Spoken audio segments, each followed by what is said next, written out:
안녕하십니까. 대구 달성군 국회의원 이진숙입니다. 국가가 존재하는 이유가 국민들의 생명과 안전을 보호하고 보장하는 일이라고 모든 국민들이 알고 있습니다. 우리 국민 한 사람이 차가운 물 위에서 구조를 요청하면서 수시간을 보냈습니다. 그렇지만 SOS 요청에도 불구하고 구조받지 못하고 끝내 사망했습니다. 사망한 것도 단순한 사고가 아니라 북한군에 의해서 피격되고 시신까지 끔찍하게 훼손이 됐습니다. 고 이대준 씨의 형님 이래진 씨의 기자회견 여러분들께서 보시겠습니다. 네. 여러분 반갑습니다. 안녕하십니까? 존경하는 국민 여러분, 우리는 연설문을 시작할 때 이렇게 존경한다고 말합니다. 하지만 민주당의 문재인 이재명 정부 그리고 검찰과 사법부의 존경이라 부르기에 참으로 분노스럽습니다. 2020년 9월 22일 21시 45분경 서해 연평도 양상에서 끔찍한 일이 벌어지고 있을 때 대한민국이라는 정부와 그 종사자들은 무엇을 했는지 아십니까? 그날 낮 12시경 첩보를 통해 얻은 정보 분석이 이루어졌고 상부의 보고서만 자그마치 6시간 반 동안 이루어졌다는 사실을 우리는 경악해야 합니다. 보고받은 서욱 전 국방부 장관, 서훈 전 안보실장, 박지원 전 국정원장, 문재인 그리고 군 지휘관, 정부 책임자들은 국민의 생명 알기를 먹같이 여겼다는 사실입니다. 이들에게 인간의 생명에 대한 양심을 찾아볼 수 없습니다. 이 사실만으로도 끔찍한 범죄가 되는데 그들은 삭제에 모든 것을 동원했고 재판의 쟁점도 첩보 삭제가 정당하다고만 판결하는 참담함을 여러분 아십니까? 이 자들의 주둥아리에서 툭하면 공직자 30년 생활을 운운하며 범죄를 정당화하며 살인죄마저 사법부는 그 진실을 외면합니다. 이런 현실이 지금 이 나라에서 자행되고 있으니 힘없는 국민은 언제나 분노로 세상을 살아가는 것입니다. 사법의 질서를 말하고자 할 때 우리는 공정을 말합니다. 공정이 사라진 재판으로 자기들의 범죄 지우기에 급급한 재판 또한 심판받아야 합니다. 저는 오늘 이 자리에서 검찰에 경고합니다. 검찰의 본분을 저버리고 범죄자들의 하수인이 된다면 앞으로 씻을 수 없는 오명을 검찰이라는 집단이 안게 된다는 사실입니다. 언제부터 검찰과 사법부가 범죄자들의 눈치를 보는 나라가 되었는지 개탄스럽습니다. 1심 판결문을 보노라면 법 전문가가 아닌 한글을 읽을 정도만 돼도 범죄가 명확하게 드러나는데 증거 불충분이라고 합니다. 증거 불충분이 아니라 국가가 그 증거를 덮어버리고 범죄를 숨기는데 당신들 이자들 처벌 안 하고 뭐 하십니까? 문재인과 이재명의 입에서 대통령이라도 잘못했다면 처벌받으라고 말해왔는데 정작 조사받고 처벌받으려니 헛소리를 짓걸입니다. 성역은 자유 대한민국에 없으며 성역은 오직 국민에게 있다는 거 명심해야 할 것입니다. 그동안 이재명과 문재인은 국민과 사람을 외쳤지만 이들의 민낯은 금수보다 못한 행동과 언어로 국민을 현혹했습니다. 제가 더 경악하는 이유는 수백 개 군부대의 장병들이 이 사실을 실시간으로 청취하고 있었으나 그 누구도 국가 공무원을 구조해야 된다는 말 한마디 없었다는 게 믿을 수 없습니다. 지난 7년 동안 쌓아온 시간을 되돌아보면 민주당과 그 정권들은 국민은 없었고 범죄만 존재하고 국가의 시스템은 망가져 버렸습니다. 2020년 9월 22일 15시경부터 2020년 10월 22일까지 대한민국이라는 국가가 한 일은 47년생의 한 인간을 처참하게 죽였고 가족들을 짓밟았습니다.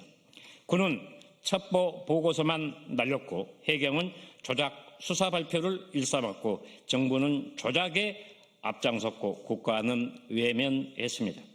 그리고 2020년 10월부터 지금까지 해경과 사법부는 범죄자들의 눈치와 국민의 절규를 무시해왔습니다.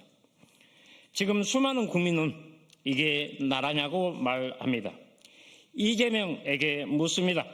사회적 참사 유족에게만 국가가 있고 그 나머지는 국민도 인간도 아닙니까? 도대체 그 사회적 참사 유가족의 기준은 무엇인지 답하시기 바랍니다. 국민의 죽음까지 갈라치기라는 대통령 어디에 쓰는 자리입니까? 대통령은 대한민국 전체 구성원의 중심이지 한쪽으로 쏠려 앉는 의자가 아니란 말입니다.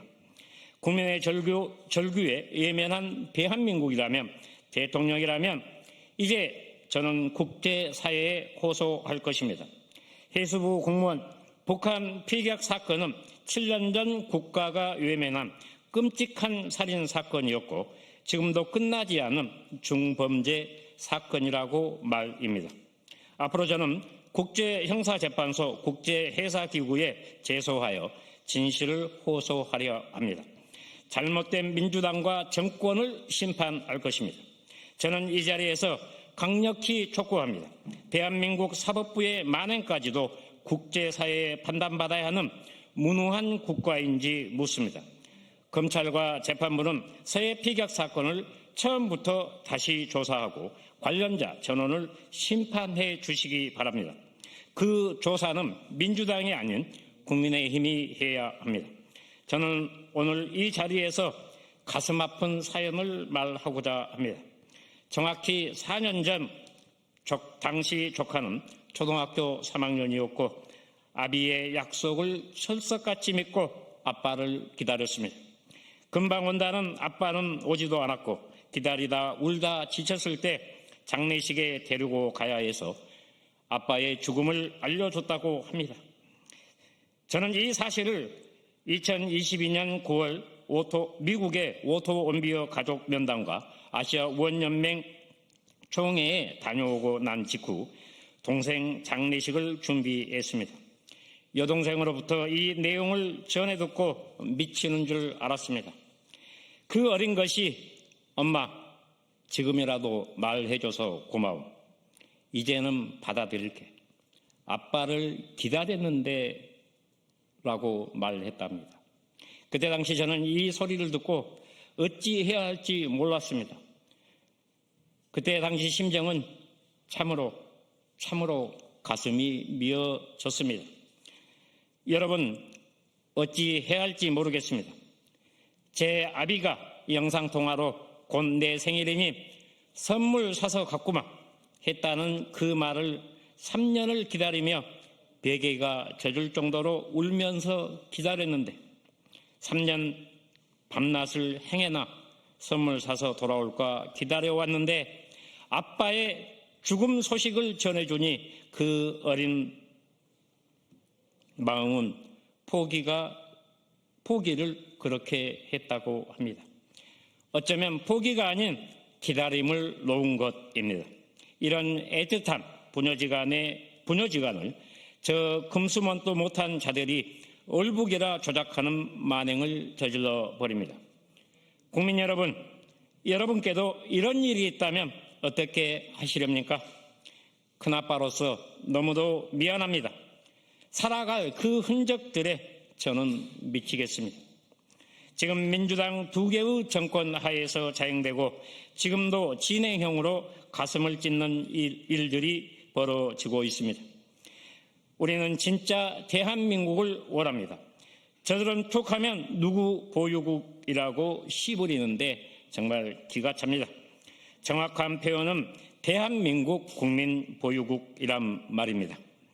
지금 올림픽공원에서 모인 수많은 국민의 외침은 단 하나입니다. 망가진 시스템을 버리고 국민이 원하는 것을 만들어 달라는 것입니다.